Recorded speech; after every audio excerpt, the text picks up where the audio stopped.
مش كده؟ يعني لص الشريف. لص الاهداف. كابتن احمد مبروك.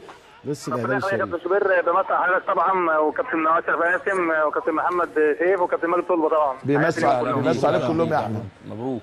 وانت لازم تقعد احتياطي عشان تجيب الجون يا احمد.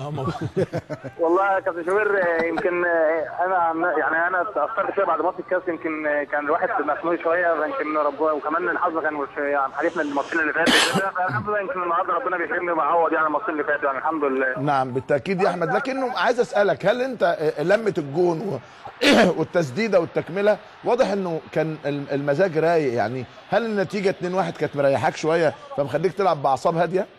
لا والله يا كابتن، يمكن النتيجه 2-1 كانت لسه الماتش في الملعب وكده، احنا كنا كسبانين كابتن واحد فطلقنا جون وكده، يعني كنت مركز ان انا لو نزلت اعمل حاجه وكده، فالحمد لله رب العالمين كان من اول ما نزلت ربنا كرمني بجون وكده، والحمد لله رب العالمين على كده. بص اهم شيء طبعا وفرحنا بجول الزمالك اللي جه ورانا من القاهره وكده، وبارك للجهاز الفني واللاعبين طبعا.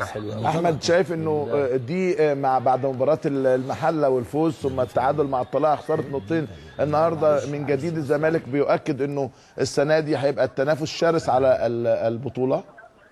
ان شاء الله باذن الله يا كابتن. يمكن بعد ماتش الكاس كمان يمكن اللعيبه اتاثرت شويه بالماتش وكده، بس الحمد لله رب العالمين يمكن نزلنا كنا مركزين في ماتش المحله وماتش الكاس طبعا. يا كابتن انت اتفرجت على الماتش طبعا، كنا نستحق المكسب بس ربنا ما كانش رايد وكده، فالنهارده بناكد ان شاء الله ان ربنا يكرمنا دايما كده ويكون موفقنا وخدنا 3 بونت ان شاء الله، وان شاء الله الماتش الجاي تكون اسهل باذن الله لينا ونقدر نحقق طبعا السنه دي ان شاء الله ونرجع البطوله بشكل قوي باذن الله يعني. احمد مش غضبان ان انت كنت على دكه البدلاء النهارده؟ لا خالص يا كابتن، لو انا غضبان كان ربنا مش هيكرمني طبعا، فاكيد الحمد لله رب العالمين كل واحد ربنا كاتبه كده طبعا، فالحمد لله رب العالمين على كل شيء يعني. برافو عليك يا احمد ومبروك. احمد يا جعفر الاهداف بالنيات. طبعا يا كابتن والله الحمد لله رب العالمين.